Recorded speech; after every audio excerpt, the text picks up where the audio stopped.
Баршаңызға сәлем достар, мен сіздермен бүгін батон нан мен жеті күлшемізге, бауырсағымызға бірден ашытылатын қамырдың үлгісімен бөлісемін. Ол үшін әуелі барлық заттарымызды дайындап аламыз. Мен сіздерге описание бөліміне қалдырып кеттім керек заттың бәрін. Жылы суымыздан бастап бәрін шетінен араластырып қамырымызға кірісеміз. Бәрін араластырып болғаннан кейін жақсылап қамыр илейміз.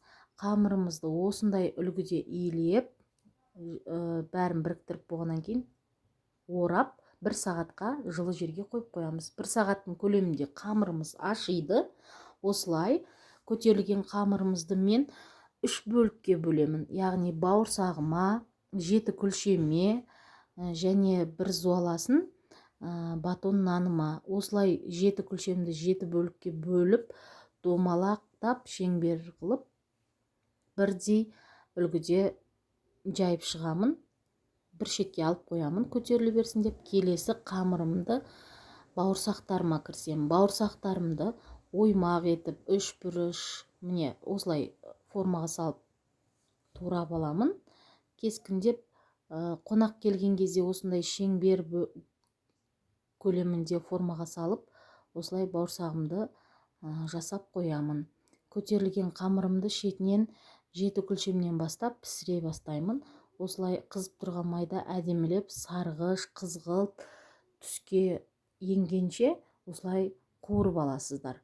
Жақсылап қуырып аламыз. Қуырылған бауырсақтарымызды, 7 күлшемізді осылай дайындап пісіріп көрсеңіздер болады.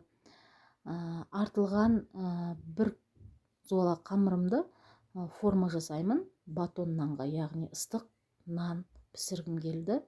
Сіздерде жасап көрулеріңізге кеңес беремін. Ас бөлмеде арналған қайшымызды алып, соның көмегімен кескіндеп тілеміз.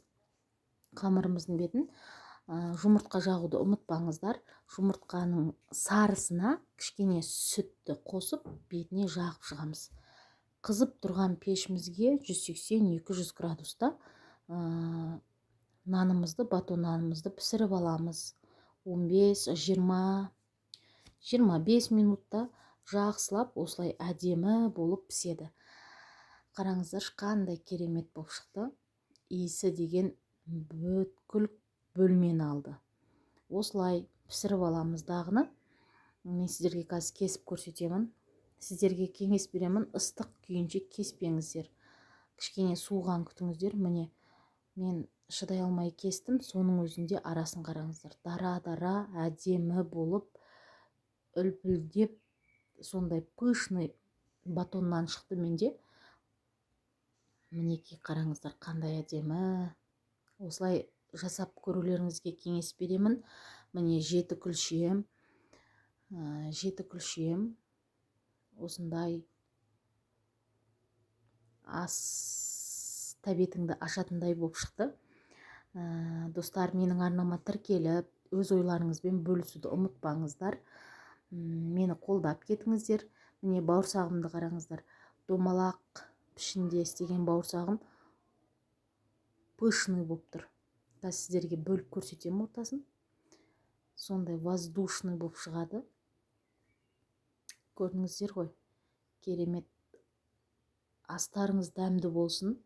Осылай жасап, ыстық шаймен, бауырсақты көбінесе мен вареньемен жасаймын.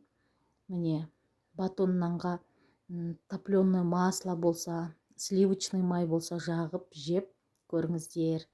Астарыңыз дәмді болсын, достар.